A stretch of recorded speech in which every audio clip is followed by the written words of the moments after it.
What's up, y'all? It's Daniel, your Shoemmelier. Sneakerheads know that the hype for Boost has, well, it's kind of died down.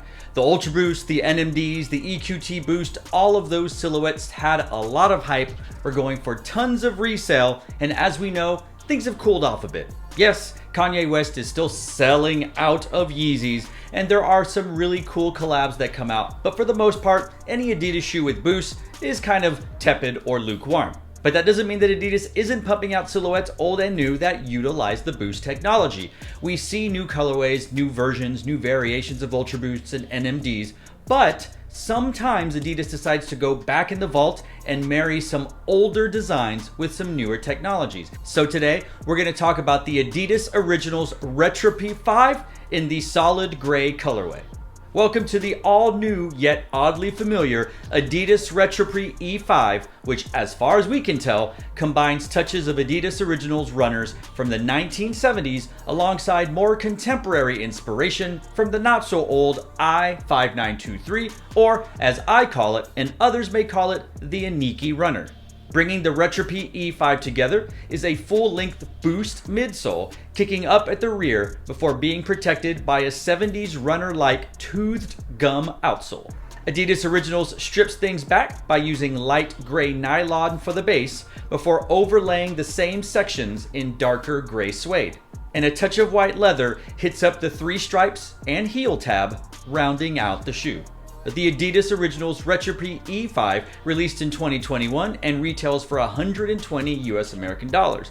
Though you can find this and other colorways for much cheaper on your favorite resale sites and normal retailers like Dick's Sporting Goods. Not an ad, just telling where you can buy the shoe. Now when it comes to fit, I'm normally a size 9 across the board. Ultra Boost, Air Force Ones, Jordan 1s, Pumas, New Balance, Asics, etc. I have a normal size foot. It's not a wide foot. It's not a narrow foot.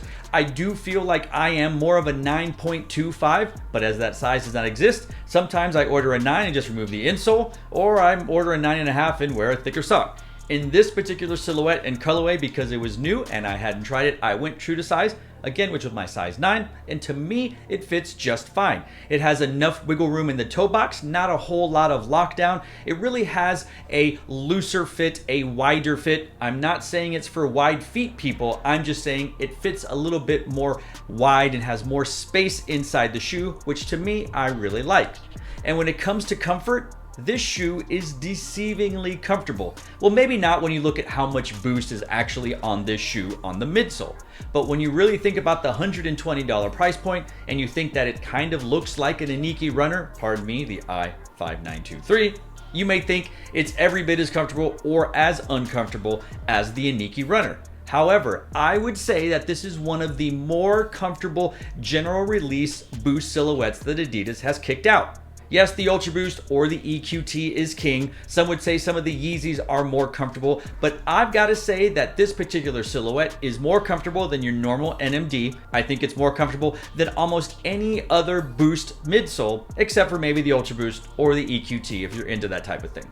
And again, I realize the Yeezy Boost 350 V2 or the 380 or some of the other silhouettes like the 700s have a lot of boost, and those are super comfortable, but they're also twice as expensive. So for $120 or much cheaper, you're getting a very comfortable shoe, and a really good looking one at that. Now, while this shoe does have hints and shades of the Iniki runner and a 70s retro inspired runner, as Adidas says, it also has a little bit of that New Balance 327 look, which is also inspired by retro shoes. You know, the 327 has that little tab on the back. This shoe has the tab that comes up almost, but not quite as far up as the 327 does. It has that same old school look, that same 80s mowing the lawn, going outside and playing with your kids type look. But when it comes to that midsole and that thick with 2 C's or a Q Boost midsole, it's super comfortable. But then again, it's wrapped with a rubber gum outsole, which gives it that old school look. So really, this shoe is a good looking, old school looking shoe with the comfort, however, of modern technology, which I really like because, as I mentioned time and time again, I have delicate feet and I love how soft and squishy Boost feels. and react. So anytime I can get a silhouette that I love and it looks good and it feels good and I can get it for a good price, well, I'm definitely going to try it out. And I highly recommend, especially for the price point and the price that you can probably get it, that you at least try the shoe out because it's really comfortable. At the very least, it's a good beater. At the very best, it's a really good beater. As for me, it's going to add to my beater collection, not because I think it's a POS,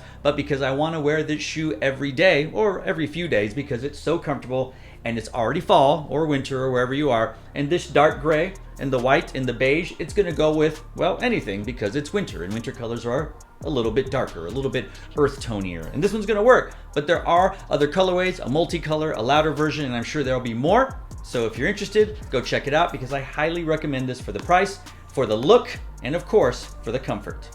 So there we have it, my quick thoughts about the Adidas Originals Retropy E5. Yes, it sounds like retro, and yes, it sounds like entropy, Retropy. I'm sure someone, like Amado, might explain in the comment section down below how they came up with the name. As for me, I'm just gonna say Retropy E5. I think I said it wrong earlier. It's the Adidas Originals Retropy E5. Let's talk about the comment section down below. How do you think it looks? How do you think it feels? Any thoughts on that? Do you miss the Iniki runner?